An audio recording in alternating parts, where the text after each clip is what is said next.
ఉంటుంది. Free ticket తీసుకోవాలి అంటే మనం ఐడీ కార్డ్ అనేది చూపించాలి. సో, ఐడీ కార్డ్ అంటే మన దగ్గర ఉన్న ఓటర్ కార్డ్ కానీ, లేదంటే ఆధార్ కార్డ్ కానీ చూపించాలి. పాన్ కార్డ్ కానీ చూపించాలి అని అనుకున్నాం. సో, ఇప్పుడైతే ఆ పాన్ కార్డ్ అనేది రద్దు చేశారనమాట. పాన్ కార్డ్ చూపిస్తే మాత్రం మీరైతే టికెట్ అనేది తీసుకోవాల్సి ఉంటుంది. పాన్ కార్డ్ మాత్రం చెల్లదు. పాన్ కార్డ్ చూపిస్తే మాత్రం మీరైతే టికెట్ తీసుకోవాలి. ఈ టికెట్ తీసుకోను ఫ్రీనే కదా ఆడవాళ్ళకి అని మీరు ఆర్గ్యూ చేస్తే మాత్రం కంపల్సరీ ఫైన్ కూడా కట్టాల్సి ఉంటుంది.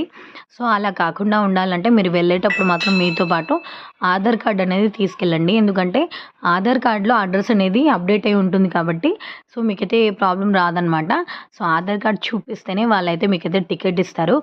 సో, ఆధార్ కార్డ్ చూపించను ఓన్లీ పాన్ కార్డే చూపిస్తాను అంటే పాన్ కార్డ్‌లో అయితే అడ్రస్ ఉండదు కాబట్టి సో, ఆ పాన్ కార్డ్ అయితే చెల్లదు అని అయితే ఆర్టీసీ వాళ్ళైతే అన్నారు. సో, సజ్జనార్ అయితే ఏమని చెప్పారంటే సో, మీరు ఎవరైనా ప్రయాణించేటప్పుడు సో, మీరైతే పాన్ కార్డ్